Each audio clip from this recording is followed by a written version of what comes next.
Jóvenes, jóvenes, buenas tardes. Vamos a avanzar hoy el tema de sepsis.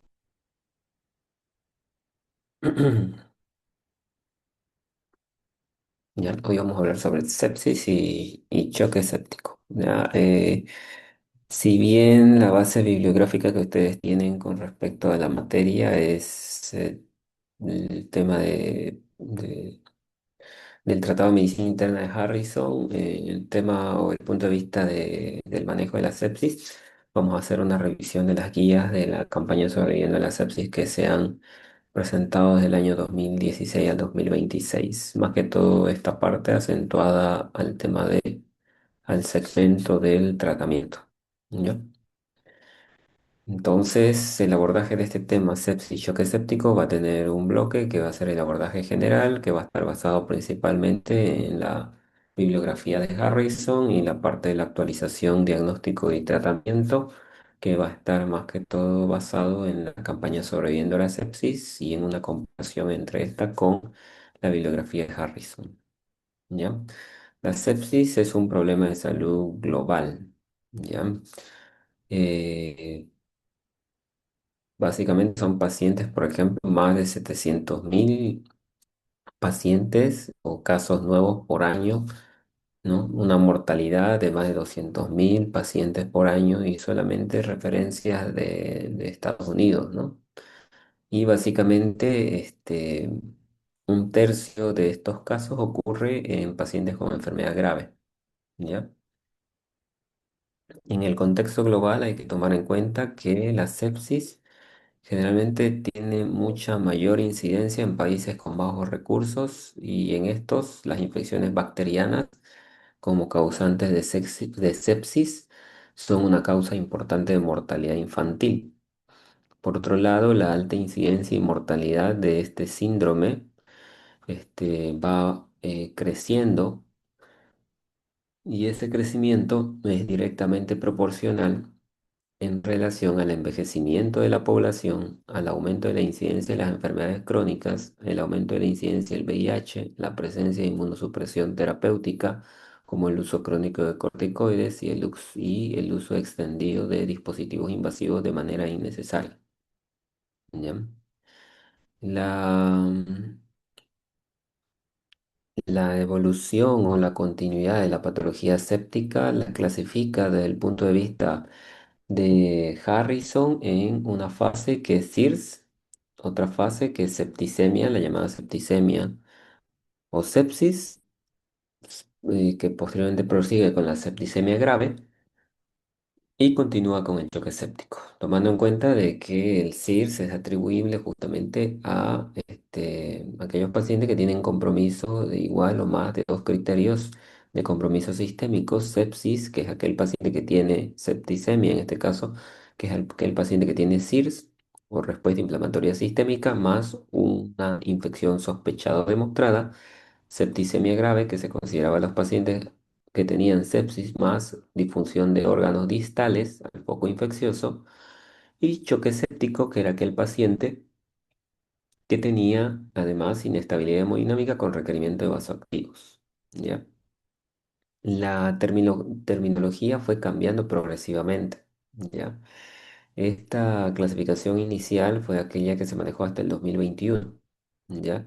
Pero ya una vez mm, consensuada y publicada la campaña sobreviviendo a la sepsis 2016, se eliminó esta clasificación, por lo menos no se la consideró como obligatoria, y de esta clasificación se eliminó lo que es el criterio de septicemia o sepsis grave, quedando como clasificación para estos pacientes con diagnóstico de sepsis en una fase de SIRS, sepsis, que se denomina más sepsis últimamente que septicemia, se utiliza más el término sepsis, SIR, sepsis, choque séptico, falla multiorgánica, ¿no? Hay que tomar en cuenta que desde el punto de vista de Harrison, la gravedad no depende solo de la presencia del microorganismo en sangre, ¿ya? Una infección localizada puede generar disfunción sistémica también a distancia, ¿ya? Eso hay que tomar en cuenta. Definiciones. Dentro del estudio del paciente séptico tenemos que tomar en cuenta estas tres definiciones como por ejemplo bacteremia, que viene a ser aquel paciente que tiene la presencia de bacterias en sangre demostradas por o a través de hemocultivo. En los conceptos anteriores, la presencia de una bacteria en un solo hemocultivo ya se consideraba bacteremia. En los conceptos actuales se necesita dos muestras, ¿no? Ya sea dos hemocultivos de muestra periférica o un hemocultivo más una muestra de retrohemocultivo que se toma a través de una vía central o una muestra de sangre más una prueba positiva de cultivo de punta de catéter de la vía central. Entonces necesita mínimo dos muestras positivas para considerarse bacteremia, ¿ya? Y por otro lado, hay que tomar en cuenta, justamente desde el punto de vista de esta modificación de conceptos, que el hallazgo por sí solo de una bacteria en un hemocultivo no representa una respuesta sistémica. Muchas veces tal vez puede ser una colonización.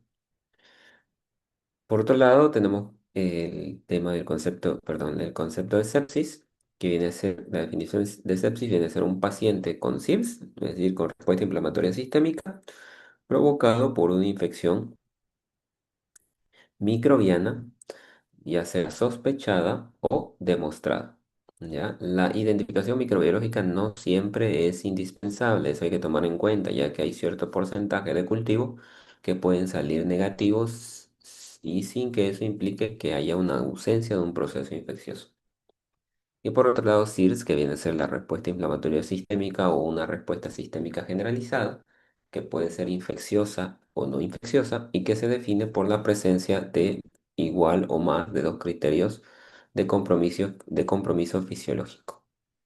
A diferencia de los conceptos anteriores, los conceptos actuales establecen que el SIRS por sí solo no distingue la causa de infección, ¿no? Muy diferente a los conceptos anteriores en los cuales la presencia de SIR ya establecía el diagnóstico de sepsis. ¿Ya? Para la evaluación del SIRS tenemos cuatro variables. Uno, la temperatura, ya sea hipertermia o fiebre o hipotermia, frecuencia respiratoria, frecuencia cardíaca y leucocitosis o leucopenia, así como presencia de células inmaduras.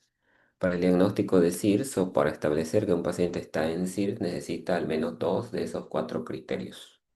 Hoy en día, como hemos hablado previamente, el SIRS no identifica, es un criterio poco específico de sepsis, ya que eh, no especifica si la causa del SIRS es infecciosa o no infecciosa, ya que hay otras causas no infecciosas como pancreatitis, traumas, quemaduras, que pueden desencadenar esta respuesta inflamatoria sistémica. ¿Ya? Los criterios SIRS, por lo tanto, perdieron función definitoria de sepsis desde el 2016 en adelante, pero obviamente se mantiene como una respuesta útil, pero con una sensibilidad reducida para la confirmación o la definición del criterio de sepsis. La septicemia grave, ya, estamos hablando ahorita en base a la bibliografía de Harrison, ¿no? La septicemia grave que corresponde en definición a la presencia de disfunción orgánica a distancia, es decir, una infección urinaria acompañada de falla orgánica a distancia del foco urinario, ¿ya? Este, está representada por falla de órganos, por ejemplo, a nivel cardiovascular se va a manifestar como una presión sistólica menor a 90 o una presión arterial media menor a 70 que responde a líquidos, muy diferente al choque séptico, que va a ser un paciente que no responde a la expansión con cristaloides o a la administración de líquidos endovenosos. El compromiso es renal manifestado por una diuresis menor a 0,5 ml por kilogramo hora durante más de una hora pese a la administración de volumen adecuado. El compromiso respiratorio es representado por una PAFI menor a 250 o inclusive una PAFI menor a 200 si el pulmón es el único órgano afectado. El compromiso hematológico es representado por una plaquetopenia menor a 80.000 o una caída de más del 50% del valor en el valor basal o de un hemograma si es que lo tuviese en 3 días previos al desenlace de sepsis, al desarrollo de sepsis. El compromiso metabólico representado por un pH menor a 7,3 o un exceso de base más negativo que -5 o un lactato mayor a 1,5. ¿ya? Eh, pero aclaramos otra vez, obviamente el tema de septicemia grave es un término que no se maneja actualmente, pero que obviamente como manejamos Harrison, Harrison sí lo menciona, ¿no?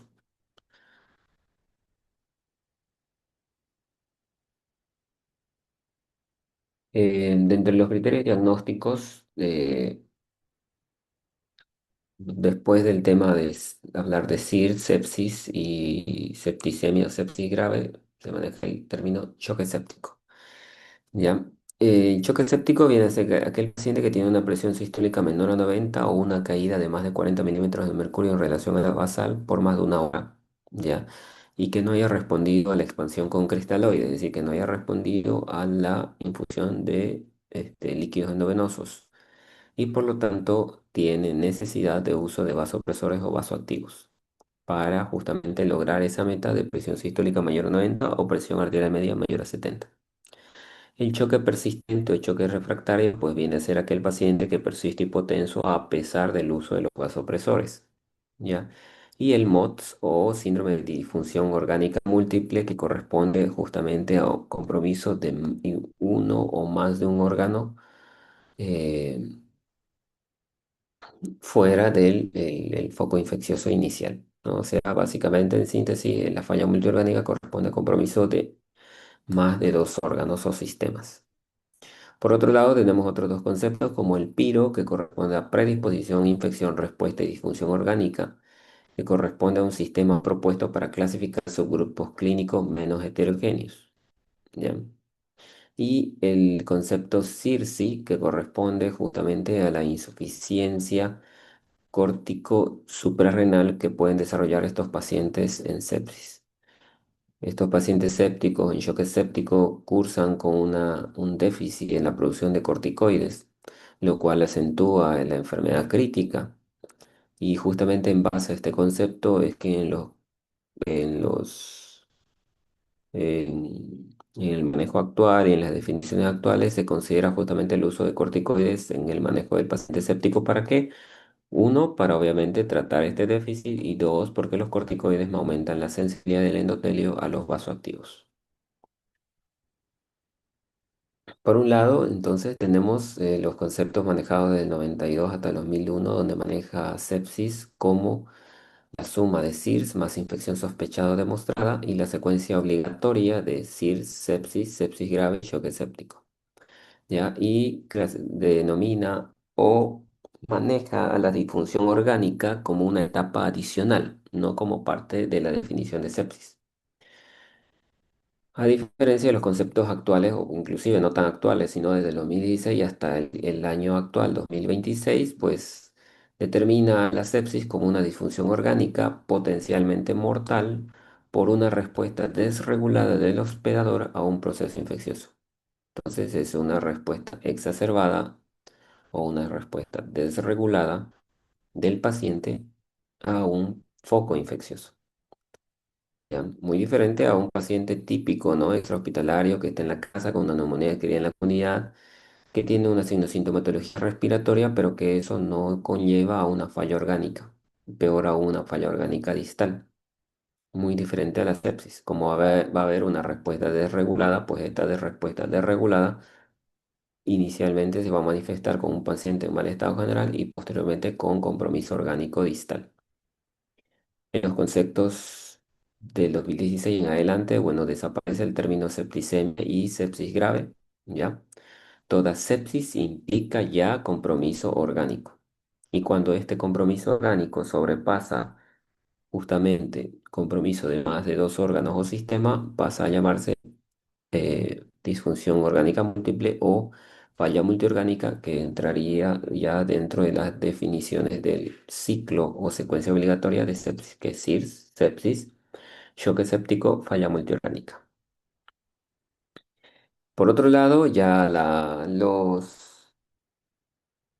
campaña Sobreviviendo a la sepsis del 2016 en adelante ya establece justamente el uso de la escala de SOFA como parámetro objetivo para determinar el diagnóstico de sepsis. Obviamente la escala de SOFA por sí sola no te va a confirmar, pero sí te da alta sospecha y sí te activa el protocolo sepsis de manejo temprano de estos pacientes. ¿ya? Pero tenemos que tomar en cuenta que el concepto en general es que por sí solo un parámetro no te va a diagnosticar ni te va a descartar sepsis. La suma de todos ellos, no solamente parámetros de SOFA, QuickSOFA, no solamente biomarcadores como PCR, procalcitonina, lactato, ¿no? Inclusive parámetros laboratoriales por sí solos te van a diagnosticar y o descartar, sino la suma de más parámetros objetivos te va a acercar a la certeza del diagnóstico.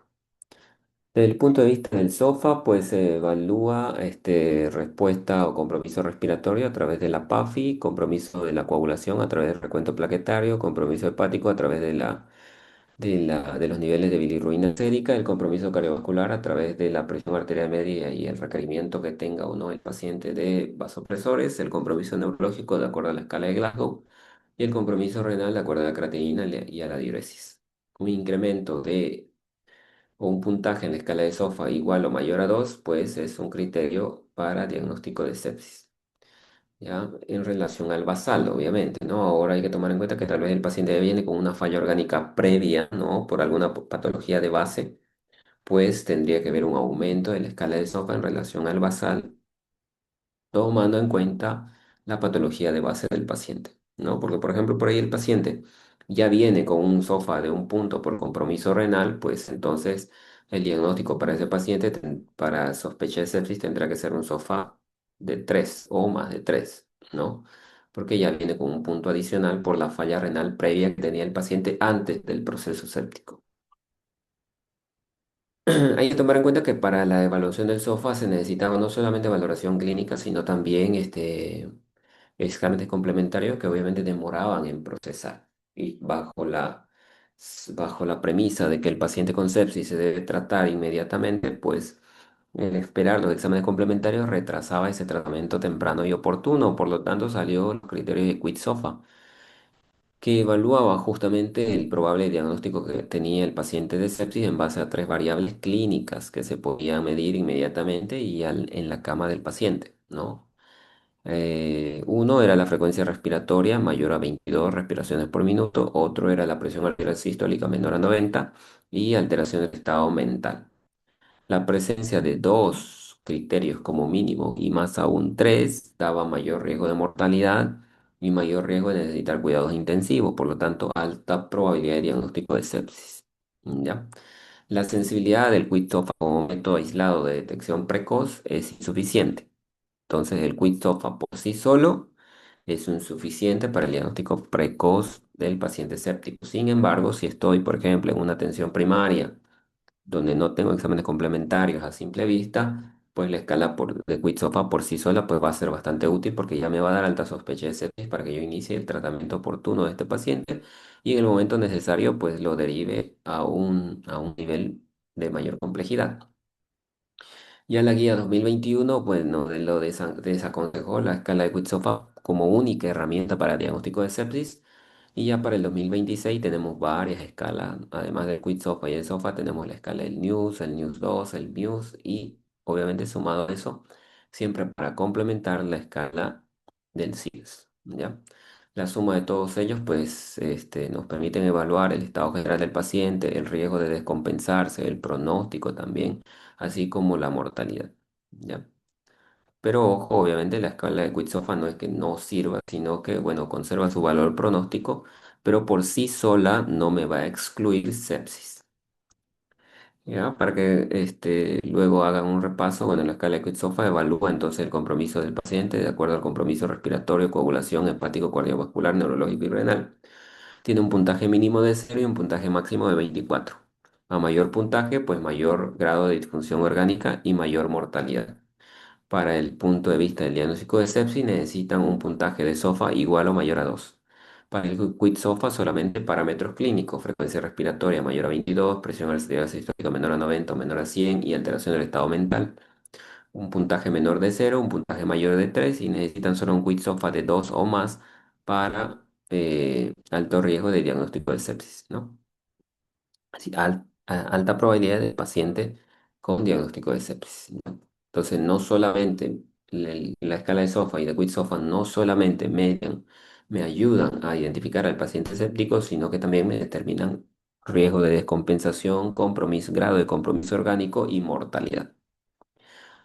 La escala del NEWS, ¿no? Y del NEWS 2, que vienen a ser escalas que nos ayudan a evaluar el deterioro clínico agudo y el riesgo de descompensación que tiene el paciente.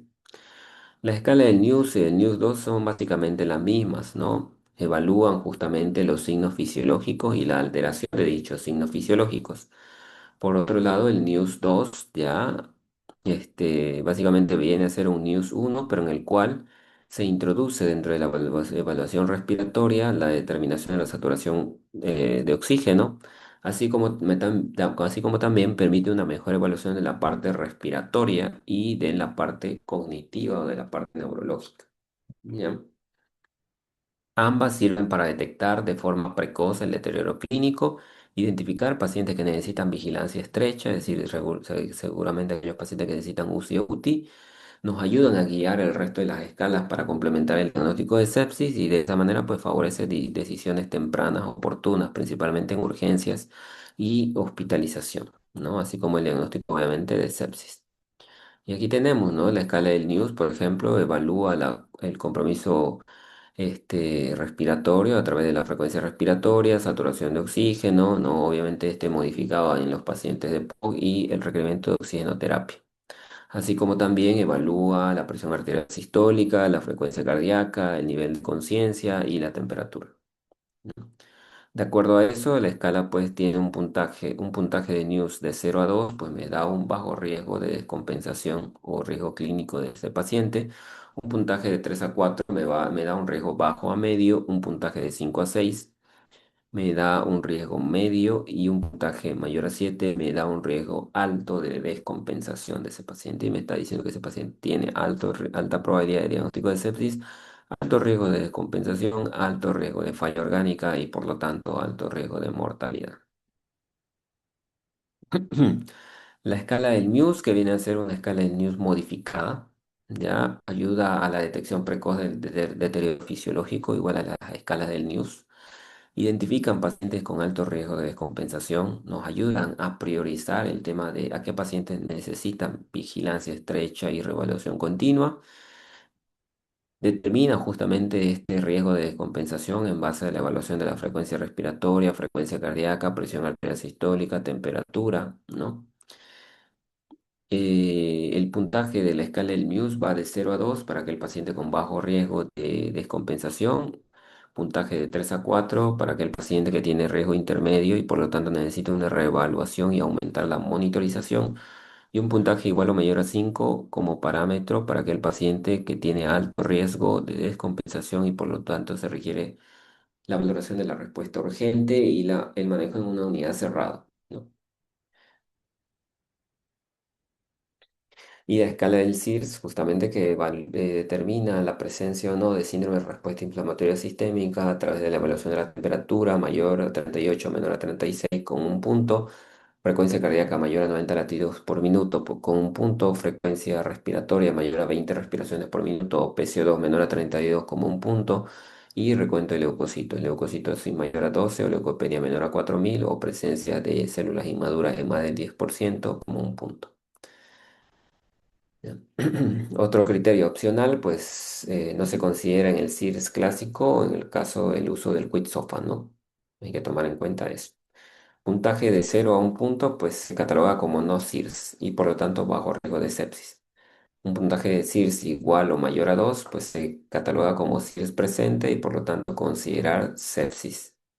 Y un puntaje igual o mayor a 4 pues nos da alta probabilidad de sepsis y peor aún sepsis grave desde el punto de vista de los criterios anteriores, ¿no? Antes de la aparición de la campaña sobreviviendo a la sepsis.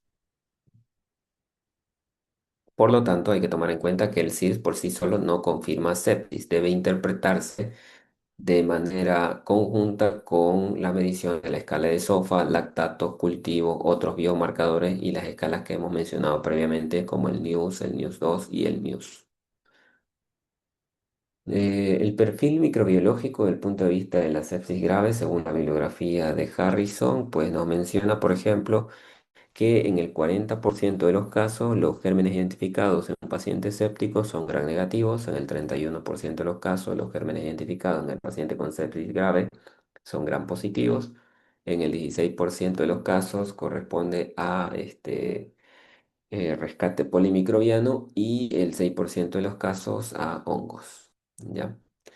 Dentro de los gram positivos, la alta sospecha está Staphylococcus aureus, los Staphylococcus plasa negativos, los enterococos y el neumococo. Y dentro de los gérmenes gram negativos frecuentes tenemos las enterobacterias, pseudomonas y haemophilus, ¿no?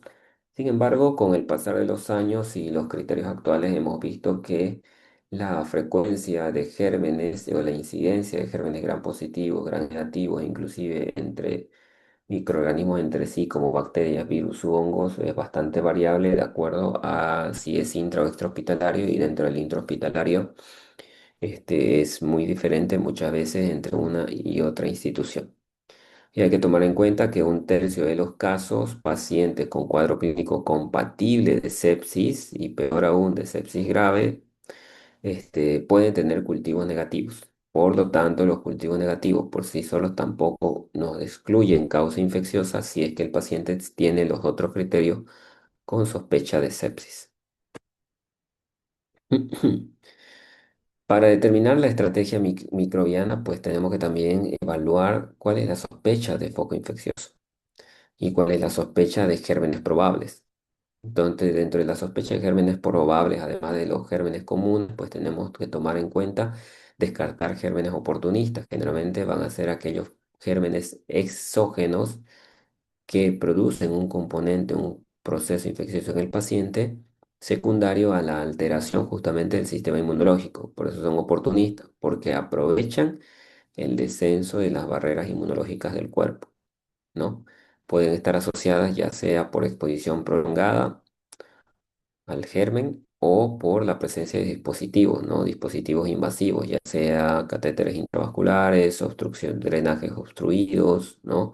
O alteración o solución de continuidad en las barreras anatómicas normales como la piel o las mucosas. O la disminución, por ejemplo, del pH gástrico, ¿no? Que también es otro componente de defensa ante gérmenes que son sensibles justamente al ácido del estómago. Luego tenemos patógenos intrínsecos, que son aquellas bacterias que inicialmente forman parte de la flora normal del organismo, pero que igual cuando el sistema inmunológico se deteriora, también pueden desencadenar un componente infeccioso, ¿no? Y los superantígenos generalmente son aquellos gérmenes que desencadenan respuestas o tormenta de citocinas, generalmente secundario a gérmenes que producen toxinas, ¿no? Exotoxinas que desencadenan una respuesta desregulada en cuanto a la liberación de citoquinas, quimioquinas y por lo tanto un proceso inflamatorio sistémico exacerbado que conlleva o igual sepsis. La alta incidencia de sepsis entonces está relacionada generalmente con envejecimiento poblacional, mayor supervivencia de enfermedades crónicas como diabetes, hipertensión, Chagas, etcétera, infección por VIH, uso de inmunosupresores de manera prolongada, que es el tratamiento farmacológico prolongado, el empleo extendido o uso extendido de catéteres o dispositivos invasivos de manera innecesaria, ¿no? Y dentro del criterio sepsis, pues hay que tomar en cuenta que una proporción sustancial, una alta incidencia de estos cuadros sépticos son de origen intrahospitalario, generalmente como complicación nosocomial, ¿no? Las infecciones intrahospitalarias forman parte de las complicaciones de la internación del paciente y estas infecciones intrahospitalarias tienen una alta incidencia de llegar a sepsis porque en teoría el paciente que está internado dentro del hospital ya tiene cierto grado de inmunosupresión sumado a la probable inmunosupresión que ya tenga por patologías de base previa a la internación. Desde el punto de vista fisiopatológico, pues no existe un mediador inflamatorio por sí solo responsable de la respuesta inflamatoria sistémica y del proceso de sepsis, ¿no? La suma y la interacción de los múltiples mediadores inflamatorios es lo que desencadena todo este cuadro. ¿Qué factores proinflamatorios tenemos presentes en estos pacientes? Pues tenemos el factor de necrosis tumoral alfa, la interleuquina 1, la interleuquina 8, la interleuquina 17, ¿no? Otros factores inflamatorios que no solamente activan la cascada inflamatoria como tal, sino que también activan la cascada de la coagulación, pues permiten al desarrollo de la coagulación intravascular diseminada, ¿no? E inclusive la coagulación intravascular localizada por sí sola es una maniobra defensiva que tiene el organismo para limitar la diseminación de los microorganismos agresores, ¿no? La diseminación microbiana. Sin embargo, la coagulación intravascular localizada al generalizarse, pues favorece ya la formación de trombos, ¿no? Microtrombos, lo cual consume los factores de la coagulación y desencadena pues CID o coagulación intravascular diseminada. Los cambios laboratoriales que se pueden suscitar en estos pacientes con CID, pues son una plaquetopenia menor a 50.000, TP prolongado, fibrinógeno bajo, dímero D elevado y coexistencia de trombosis y hemorragia, ¿no? Y más aún en la CID avanzada. Sin embargo, dentro del proceso de sepsis y más aún en la fase resolutiva, cuando el proceso inflamatorio necesita limitarse o cuando está exacerbado y necesita no desarrollar tormenta de citocina, tenemos una respuesta antiinflamatoria, ¿no? Lo que inclusive en algunos casos conlleva a la inmunosupresión de estos pacientes. Esta respuesta inflamatoria es justamente gracias a mediadores como la interleuquina 10, la interleuquina 4, otras lipoxinas y la pronectina, que favorecen la resolución local del proceso inflamatorio. ¿Ya?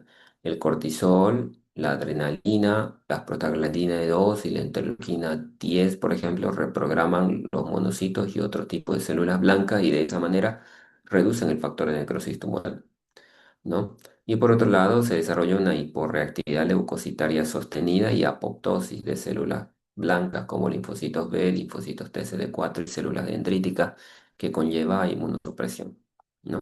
Por lo tanto, en esta fase antiinflamatoria hay una mayor susceptibilidad a infecciones oportunistas secundarias y en la mayoría de los casos virales como herpes virus, virus varicela zoster y citomegalovirus, ¿no? Un tercio de estos procesos infecciosos oportunistas postinflamatorios son secundarios a gérmenes virales.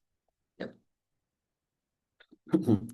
En fases graves, por lo tanto, el efecto neto plasmático puede volverse predominantemente antiinflamatorio y eso determina que estos pacientes post-sepsis entren en un estado de inmunosupresión e inclusive durante el curso de la sepsis estén en un estado de inmunosupresión, lo cual los hace más susceptibles a infecciones intrahospitalarias y lo cual se asocia a mayor mortalidad en estos pacientes. Desde el punto de vista fisiopatológico también se presenta o se desarrolla daño endotelial, daño a nivel microvascular y lo cual desencadena hipoperfusión regional, ¿ya? Por lo tanto, en estos pacientes con sepsis, la distribución heterogénea del flujo sanguíneo secundario a esta lesión del endotelio y a esta hipoperfusión regional pues desencadena una disminución del número de capilares funcionales, lo cual lleva a una disfunción orgánica sin evidencia de necrosis anatómica evidente. ¿Ya? Entonces, la falla orgánica que desarrollan los pacientes sépticos no corresponde a una necrosis como tal del órgano afectado, sino a una alteración de la microvasculatura del órgano afectado secundario justamente a esta disfunción y disminución de los capilares funcionales. ¿Ya? Por otro lado, igual se desarrolla una disfunción celular, ¿no? Muchos órganos disfuncionales en pacientes sépticos muestran justamente escasa necrosis o trombosis, ¿ya? Y es que hay que tomar en cuenta que esta disfunción celular se debe a la hipoperfusión y al aumento del metabolismo anaerobio que desarrollan estos pacientes críticos, lo cual hace de que esta falla orgánica pueda ser reversible o pueda recuperarse, ¿ya?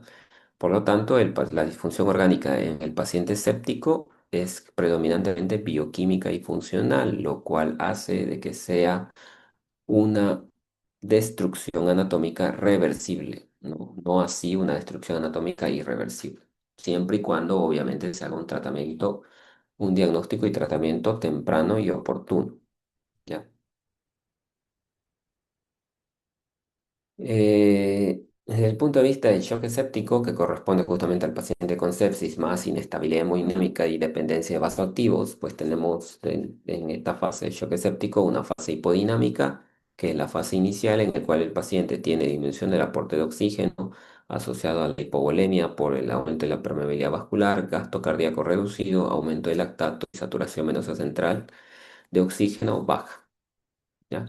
Y la fase hiperdinámica, que es un poco más tardía, que va acompañada de gasto cardíaco normal o elevado. Justamente la hiperdinamia va acompañada de esa taquicardia que presentan estos pacientes, acompañado igual de vasodilatación periférica, lo cual conlleva una menor extracción de oxígeno, un menor aprovechamiento tisular de oxígeno, lo cual va a desencadenar los signos de hipoperfusión y el lactato que puede persistir elevado inclusive después de la expansión con cristaloides. ¿Ya? Entonces, esta fase de shock séptico está caracterizada por una disminución de la resistencia vascular periférica que no mejora con el aporte inicial de líquidos endovenosos y que requiere justamente uso de vasoactivos. Durante esta fase de shock séptico, pues se desencadena una fase de hipoperfusión tisular que es la que va a conllevar a falla orgánica marcada y en el peor de los casos irreversible. ¿Ya? El cuadro clínico es heterogéneo, no hay una sintomatología fidedigna. El paciente puede presentar fiebre como puede presentar hipotermia. El paciente puede presentar hiperventilación en las fases iniciales por sí misma que va a desencadenar una alcalosis respiratoria o puede ser secundaria una acidosis metabólica que también puede presentar el paciente por el proceso infeccioso grave. Puede haber compromiso neurológico en diferentes niveles, desde desorientación, confusión, hasta somnolencia o encefalopatía.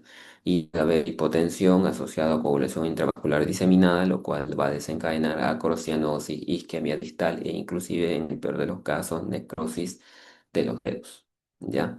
Pero hay que tomar en cuenta lo siguiente, la ausencia de fiebre, la ausencia de leucocitosis, la ausencia de taquicardia no descarta sepsis, ¿no? Un tercio de los pacientes sépticos tienen temperatura normal. O sea, entonces es justamente un concepto clave para entender la inespecificidad del cuadro clínico del paciente séptico. ¿Ya? Uno de los signos tempranos del paciente con sepsis y más aún con shock séptico es justamente los signos que podemos ver en la piel. Ya estos signos de hipoperfusión que se van a manifestar justamente con una disminución del llenado capilar mayor a 2 segundos o con la presencia justamente de áreas cianóticas tanto en la parte del pulpejo de los dedos como en la parte de las uñas, ¿no? Con esa coloración azulada que pueden desarrollar estos pacientes por la mala perfusión hasta el patrón moteado que puede haber igual en la piel, ¿no? Signos típicos justamente de la mala perfusión y de que ese paciente séptico está entrando en shock séptico. ¿No? Por lo tanto, la exploración cutánea continua, minuciosa, es crucial para la identificación temprana de estos signos cutáneos que se van a presentar mucho antes de las alteraciones laboratoriales, mucho antes de la evidencia del descenso de la presión, mucho antes de iniciarles vasoactivos, ¿no? Entonces, estos signos tempranos, perdón, estos signos se presentan de manera temprana y son útiles justamente para empezar la terapia de manera mucho más oportuna. La disfunción orgánica pues se va a valorar de acuerdo al compromiso que tenga el paciente. A nivel respiratorio, pues el paciente puede desarrollar una lesión pulmonar aguda, un distrés respiratorio agudo, secundario a sepsis. En el 50% de los casos, estos desarrollan justamente cuadros severos, ¿no? En los cuales el paciente puede desarrollar inclusive hipoxemia refractaria y van a requerir asistencia ventilatoria mecánica. El compromiso cardiovascular pues, se va a manifestar con gasto cardíaco normal o alto por la fase de hiperdinamia, pero con una resistencia vascular sistémica baja. Además de que puede haber depresión miocárdica o la llamada miocardiopatía séptica, que es reversible si es compensada dentro de las primeras 24 horas. El compromiso renal se va a manifestar como oliguria, necrosis tubular aguda si hay un shock séptico persistente y no tratado oportunamente y puede desencadenar inclusive daño microvascular que se va a transformar de una falla renal aguda y que puede desenlazar en una falla renal irreversible crónica. A nivel de la coagulación, pues se hace una evaluación de las plaquetas, ¿no? Ya que el 30% de los pacientes sépticos pueden desarrollar CID. Hay que tomar en cuenta que igual la insuficiencia suprarrenal del paciente séptico, por lo tanto, esto lo hace el desarrollo de esta insuficiencia suprarrenal, hace que este paciente desarrolle shock séptico refractario, es decir, una hipotensión refractaria que no responde ni a líquido ni a vasoactivos y los hace dependientes justamente de dosis alta de vasopresores. La terapia inicial ante la sospecha justamente de sepsis, o en este caso shock séptico y peor aún, insuficiencia suprarrenal secundaria a sepsis, es el uso de corticoides, que más adelante vamos a ver qué tipo de dosis son las recomendadas, y el compromiso neurovascular. El paciente séptico es un paciente crítico, es un paciente en mal estado general, por lo tanto, el desarrollo de polineuropatía en estos pacientes es frecuente, ya que nuestros pacientes críticos pierden alrededor de 200, 250 hasta 300 gramos de proteínas por día. Entonces, mientras más tardemos en controlar el proceso grave, más proteínas va a perder nuestro paciente, por lo tanto, más fuerza muscular va a perder y va a terminar polineuropático. ¿Ya? La sepsis, de manera más la sepsis como tal sigue siendo un síndrome o un cuadro clínico de diagnóstico clínico, valga la redundancia. Si bien hay obviamente biomarcadores como lactato, procalcitonina, ¿ya? Ningún biomarcador por sí solo ni confirma ni excluye el diagnóstico de sepsis, ¿ya? Siempre la suma del cuadro clínico, el precedente de la historia clínica con alta sospecha de un foco infeccioso y la complementación con los biomarcadores laboratoriales. ¿Ya? Por lo tanto, integrar sospecha clínica de infección asociado a cambios fisiológicos que los vamos a determinar a través de las escalas de News, News 2, Muse y SIRS, así como también el compromiso orgánico, ya sea neurológico, hematológico, etcétera, pues me van a ayudar al diagnóstico de sepsis.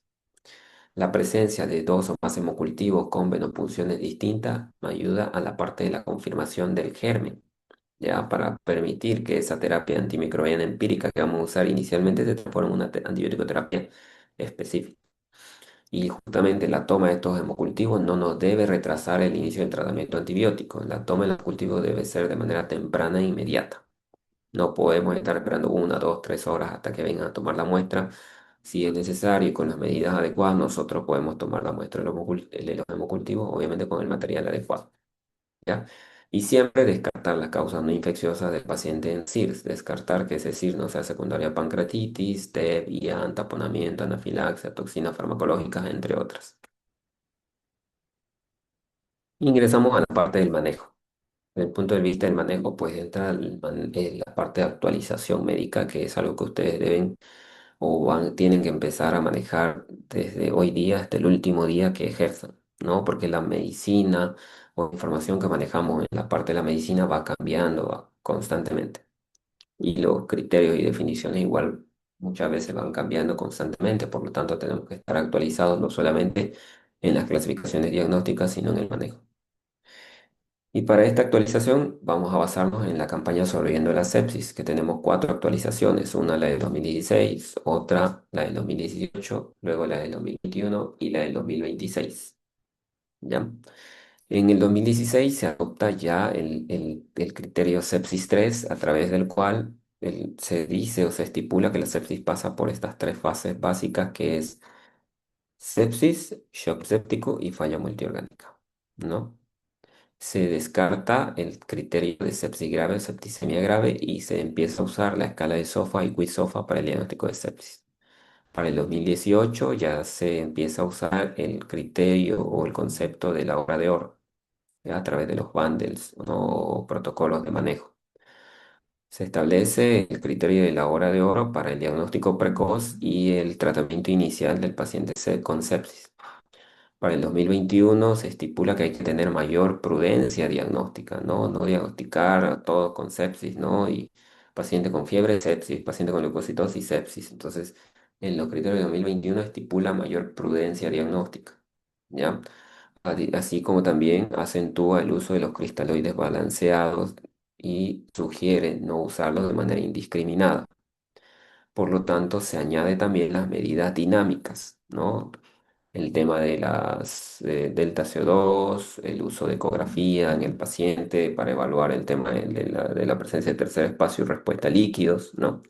Entonces, prudencia diagnóstica, uso de cristaloides balanceados de manera prudente y medidas dinámicas de valoración de la hemodinamia del paciente. Y para el 2026, que son las guías más recientes, pues ya estratifica al paciente en cuanto a probabilidad pronóstica y probabilidad de respuesta.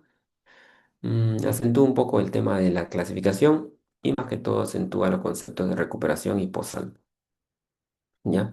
Todos estos estudios y todos estos artículos de campaña sobre la sepsis, pues tienen en algunos recomendaciones fuertes, otras recomendaciones condicionales, otras declaraciones de buena práctica y otras áreas de evidencia insuficientes, ¿no? Entonces, los artículos no son una regla de oro, ¿no? Son actualizaciones de conceptos, ¿ya? Que nosotros tenemos exámenes complementarios y al final del día tomar nosotros un criterio propio en base a la suma de todos estos conceptos, los conceptos que nos va a dar Harrison de los años anteriores y los conceptos actuales que nos va a dar la campaña sobreviviendo a la sepsis, y con eso nosotros tratar de manejar lo más adecuado, de la manera más adecuada al paciente. Y siempre, que es otro concepto que se añadió en el 2026, la individualización. Lo vamos a ver más adelante. ¿Ya? Esto es un poco largo. Ahora, acentuando de manera más específica los conceptos, bueno, dentro del diagnóstico de sepsis tenemos los biomarcadores y dentro de los biomarcadores los más frecuentemente utilizados son el lactato y la procalcitonina. ¿Ya? El lactato sérico como punto de corte es sepsis, un lactato mayor a 1,5, mayor a 1,2. Desde el 2016 hasta el 2025 lo que ha cambiado es que, por ejemplo, y de manera inicial el lactato se utilizaba no solamente desde el momento del diagnóstico, sino que también la medición, este, la medición continua, la medición constante del lactato se utilizaba para evaluar el pronóstico y el riesgo de mortalidad que tenían de estos pacientes a través de la determinación del aclaramiento del lactato. ¿Ya? Sin embargo, actualmente sí tiene importancia obviamente el lactato, pero resalta en los criterios actuales que muchas veces nosotros cuando hacemos el diagnóstico de sepsis esperamos que después de 6 horas el lactato baje, pero hay ciertos pacientes en los cuales muchas veces la normalización de este lactato no se produce y por lo tanto que tenemos que individualizar a esos pacientes y no interpretar por el hecho de que el lactato no descienda, pues el paciente está en mal estado general, sino que hay que evaluar que no tenga falla hepática, falla renal, que nos esté limitando la depuración del lactato. ¿Ya? En sí mismo, la elevación del lactato también es otro marcador de hipoperfusión. Entonces, por eso también se lo mide, ¿no? Se lo mide al ingreso, se lo mide a las 6 horas, se lo mide a las 12 horas y se lo mide a las 24 horas. La procalcitonina, que inicialmente se le usaba, era de bastante utilidad, nos ayudaba a diferenciar procesos, nos ayudaba a tener un poco más de especificidad en si el proceso infeccioso era de origen bacteriano o no. Con el pasar de los años se vio que había algunos procesos infecciosos que podían tener procalcitonina positiva, entonces tampoco es 100% específica. Por otro lado, con el pasar de los años se lo utilizaba para evaluar el inicio del tratamiento antibiótico. Se vio que no era estrictamente específico para eso, pero hoy en día en sí mismo y por sí solo la procalcitonina no nos confirma ni nos excluye la sepsis, justamente porque se evidenció que habían procesos infecciosos no bacterianos que sí podían tener elevada procalcitonina y por otro lado, este, como un marcador aislado, pues no tiene esa cierta relevancia, pero si lo asociamos obviamente con otros biomarcadores como el lactato, como otros exámenes complementarios laboratoriales como el hemograma, PCR, y obviamente con el contexto clínico, pues adquiere mucha relevancia. Además de que se lo usa también para evaluar el momento adecuado para suspensión de antibiótico, ¿no? Y o decalamiento de antibiótico. El tratamiento antimicrobiano, pues, ¿no? El tratamiento antimicrobiano de Harrison lo sugiere de inicio inmediato, ya que cada hora de retraso de inicio de antibiótico terapia, pues, empeora o disminuye la supervivencia del paciente. Para el 2016 y 2018, donde se estaba empezando a usar el criterio de la hora de oro, pues estipulaba el inicio de la antibiótico terapia empírica dentro de la primera hora posterior al ingreso del paciente. Para el 2021, pues se vio que se tenía que diferenciar, ¿no? Aquellos pacientes con shock séptico, sepsis definida, pues sí, necesitaban respetar ese inicio de antibiótico terapia empírica dentro de la primera hora. Pero aquellos pacientes con sepsis posible, ¿no? Que no tenían inestabilidad hemodinámica, que no se veía que había una falla orgánica o compromiso orgánico marcado, pues el punto de corte subía hasta 3 horas, ¿no? tomando en cuenta también el criterio de que todo medicamento tiene efectos secundarios, en este caso la antibiótico-terapia empírica y peor aún la de amplio espectro tiene mayor riesgo de nefrotoxicidad y hepatotoxicidad que me puede acentuar justamente o que me puede producir en este caso falla orgánica que no sea secundaria a sepsis. Entonces, por eso que también los criterios del 2021 estipulaba el tema de la palabra prudencia, ¿no? Prudencia para no a todos, obviamente, iniciar antibióterapia empírica de amplio espectro, ¿no? No a todos administrar cristaloide de manera indiscriminada, ¿no? No a todos, no a todos, pedir, por ejemplo, procalcitonina, ¿no? Cada 6 horas o lactato. Entonces, el tema de la prudencia en el diagnóstico y el tratamiento para no sobrediagnosticar y sobretratar a estos pacientes, ¿no? Y para el 2026, pues acentúa el tema del decalamiento temprano de antibióticos, la suspensión temprana de antibióticos, obviamente en consenso con el uso de biomarcadores como la procalcitonina, ¿ya? Por lo tanto, de la relación de todos estos criterios entre Harrison y todas las actualizaciones de la campaña sobreviviendo a la sepsis, tenemos que, si el paciente está en shock séptico, es incuestionable, sí o sí se tiene que iniciar antibiótico terapia de manera temprana. Obviamente posterior, en lo posible, posterior a la toma de cultivo, ¿no?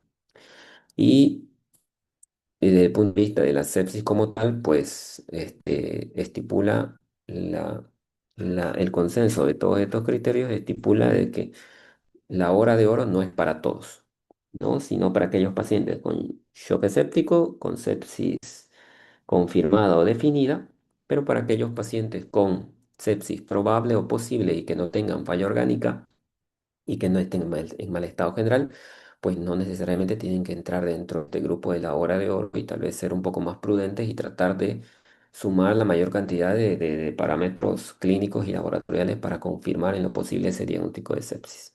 ¿Ya?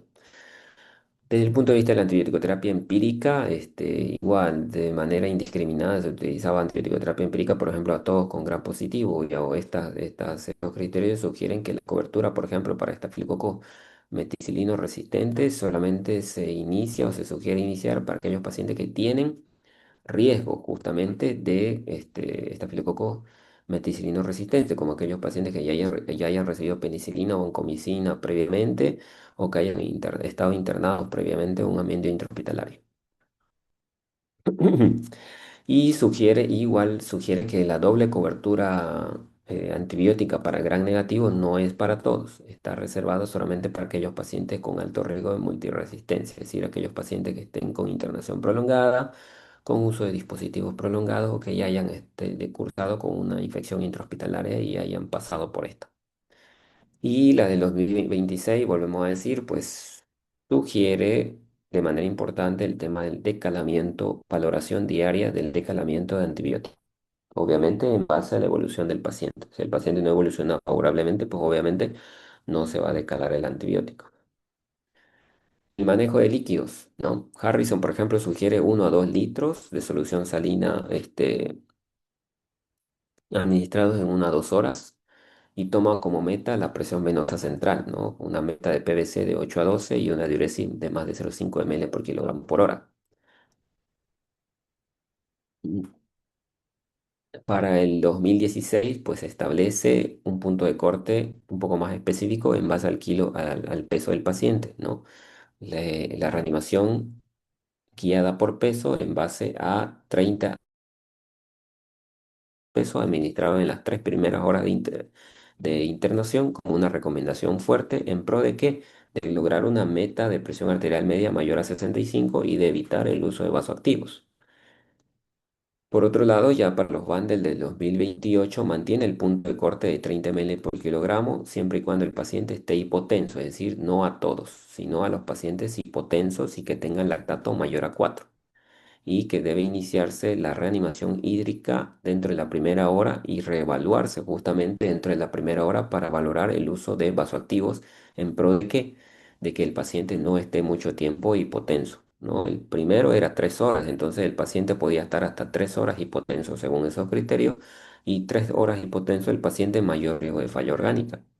En cambio, en el 2018 el punto de corte lo reduce a 1 hora Por lo tanto, en el peor de los casos, estos pacientes esperando la respuesta a la reanimación hídrica, en el peor de los casos iba a estar hipotenso 1 hora, por lo tanto eso reducía más el riesgo de falla orgánica, ¿no? Para el 2021 mantiene el punto de corte de 30 ml por kilogramo de peso como reanimación guiada, pero establece medidas dinámicas de evaluación continua de esa reanimación. Es decir, iniciar con el punto de corte de 30 ml por kilogramo de peso, pero evaluar si mi paciente tiene signos de sobrecarga. Evaluar si mi paciente continúa acidótico. Evaluar si mi paciente continúa con lactato elevado. Evaluar si mi paciente está mejorando la presión. Evaluar si mi paciente tiene signos de hipoperfusión. Evaluar si la vena cava de mi paciente no se está dilatando, ¿no? Entonces, la evaluación, el aporte o el añadir las medidas dinámicas de evaluación de la bulimia nos ayudó a evitar justamente complicaciones de esta reanimación hídrica indiscriminada, como era el tema de los signos de sobrecarga, ¿no? Y la formación de tercer espacio. Y para el 2026, pues, si bien mantuvo el punto de corte de 30 ml por kilogramo de peso, sugiere adaptarlo al contexto del paciente, ¿no? 30 ml por kilogramo de peso de líquido no va a ser lo mismo para un paciente joven sin patología de base y no, que no esté muy vasodilatado, muy diferente para otro paciente cardíaco, renal, hepatópata, hipoproteinémico y peor aún vasodilatado, pues no va a tolerar esa gran cantidad de líquido y más bien administrarle gran aporte de líquido o administrarle cristaloides de manera indiscriminada puede ser contraproducente porque la aparición de tercer espacio puede empeorar el contexto clínico del paciente, así como que también la congestión venosa a nivel renal y hepático puede acentuar y acelerar la falla de estos órganos, ¿ya? Por lo tanto, tipo de líquido, para todos se sugiere inicio de cristaloides isotónicos, ¿no? De preferencia, solución Rinker lactato de acuerdo a los electrolitos del paciente. Tanto para el 2016 como para el 2021, isotónicos balanceados y se mantiene para el 2026. Muy diferente a antes de la aparición de la campaña sobreviviendo a la sepsis, que se utilizaba bastante los almidones, las gelatinas, que hoy en día están contraindicados, ¿no? Y la evaluación de la respuesta, que igual fue progresando los conceptos, que fue progresando al igual que los conceptos, ya que se abandonó actualmente el uso de la PVC para evaluar la bulimia, ¿ya? En favor del uso de las variables y las medidas dinámicas de la bulimia. Hoy en día también desde el punto de vista clínico se usa bastante lo que es la elevación pasiva de piernas, ya que si nos da miedo tal vez pasarle gran cantidad de líquido a nuestros pacientes, no sabemos inclusive si le vamos a pasar y va a responder de manera adecuada a la administración de líquido, por lo tanto la elevación pasiva de los miembros inferiores es una medida indirecta de evaluar la respuesta adecuada o no a los líquidos, ¿no? Nosotros le elevamos a 30, 45 grados los miembros inferiores y eso equivale más o menos a una carga de cristaloide de unos 300 ml. Si el paciente responde ahora a líquido, pues con la elevación pasiva de miembros inferiores va a mejorar la presión y va a disminuir obviamente los signos de hipoperfusión. En cambio, si con la elevación pasiva de miembros inferiores no mejora la presión ni los signos de hipoperfusión, pues es una medida tal vez no 100% específica, pero bastante útil de que nos está diciendo que ese paciente no responde al líquido, así que probablemente le tengamos que iniciar vasoactivo de manera temprana, ¿no? Otras medidas como la variación de presión de pulso, la medición ecocardiográfica y el tiempo de llenado capilar también son útiles dentro de estas mencionadas medidas dinámicas de la bulimia. El uso de vasoactivos, pues dentro de qué usar, todos mantienen que la noradrenalina es el vasoactivo de primera línea. Desde Harrison hasta el 2026 se mantiene como el vasoactivo de primera línea. Buen efecto vasoconstrictor, buen efecto igual inotrópico, entonces se mantiene la noradrenalina. La meta, una presión arterial media mayor a 65, que a partir de los criterios del 2021 establece que este punto de corte de 65 debe ser individualizado, ¿no? Porque no va a ser 65 milímetros de mercurio, no va a ser lo mismo en un paciente hipertenso crónico, en un paciente joven, en un paciente cardíaco, en un paciente renal, ¿no? Entonces, además del número, tiene que ir acompañado de la evaluación clínica de los signos de hipoperfusión. Y antes se esperaba la colocación de vía central para el uso de vasoactivos, pero los criterios igual de la campaña Sobreviviendo a la Sepsis y después del 2021 establecen el inicio temprano de vasoactivos si es que el paciente lo necesita, ¿en pro de qué? De evitar la falla orgánica secundaria a la hipotensión prolongada. Por lo tanto, establece el inicio temprano de vasoactivo, inclusive por vía periférica, sin esperar la colocación de vía central. ¿Ya? Además de eso, tenemos que mencionar que Harrison, además de la noradrenalina, sugería también el uso de dopamina, ¿no? Así como también el uso de dobutamina en aquellos pacientes con depresión miocárdica. Para las guías de la campaña Sobreviviendo a la Sepsis, pues mantienen obviamente como primera línea la noradrenalina, dejan de lado la dopamina solamente para casos específicos como aquellos pacientes cardíacos que, que tengan depresión miocárdica, pero que no puedan usar dobutamina, ¿no? Entonces, solamente para casos específicos de pacientes cardíacos que no puedan recibir dobutamina por la inestabilidad o la presión sistólica menor a 90, para esos casos solamente la dopamina, ya que es muy arritmogénica, ¿ya? Y, y sí sugieren bastante el uso de dobutamina, obviamente siempre y cuando cumplan los criterios de presión sistólica menor a 90. Las guías de 2021 en adelante sugieren el uso de dobutamina para mejorar justamente la función cardíaca del paciente, evitar el tema de la depresión miocárdica, siempre y cuando obviamente haya criterios clínicos como delta CO2 mayor a 6, saturación venosa central menor a 65, disminución del ritmo diurético o signos de hipoperfusión distal. ¿Ya? Y igual la campaña sobre la sepsis y las guías del 2026 ya añaden o sugieren, perdón, el uso de la vasopresina, ¿no? Como protocolo del paciente con shock escéptico. ¿Para qué? Para evitar el uso de dosis alta de noradrenalina, ¿no? Ya que el uso de dosis alta de noradrenalina produce vasoconstricción distal y por lo tanto signos de hipoperfusión y necrosis, en el peor de los casos, necrosis de los dedos, necrosis distal, ¿no? La adrenalina, bueno, se sugiere en caso de que a pesar del uso de noradrenalina y vasopresina no sea suficiente para recuperar la hemodinamia del paciente y para lograr las metas hemodinámicas, igual que la angiotensina 2, ¿no? En los casos de shock vasodilatador refractario, ¿no? El uso de hidrocortisona bajo el criterio de la insuficiencia suprarrenal del paciente séptico, ¿no? Que hemos visto que estos pacientes sépticos desarrollan una insuficiencia de cortisol, por lo tanto se sugiere el uso de hidrocortisona. Anteriormente, la administración era, o la sugerencia de la administración de hidrocortisona era de 50 miligramos cada 6, ¿no? Por alrededor de 5 a 7 días, ¿no? Ya para el 2016 se sugiere lo ideal como 200 miligramos día. Es decir, que es básicamente lo mismo que 50 cada 6, pero sugieren que se use, o perdón, se administre en infusión continua. ¿Para qué? Para evitar las disglicemias, ya que el uso de corticoides me va a aumentar, me va a producir picos de hiperglucemia. ¿Ya? Entonces, aquí el 2016 en adelante sugieren la infusión continua de estos 200 miligramos de hidrocortisona. Pero obviamente eso va a depender, obviamente, de nosotros trabajemos y que tengamos harta bomba de infusión como para pasar la hidrocortisona más por bomba de infusión continua, pues no, esa ya es una limitante este, de nuestro sistema de salud, ¿no?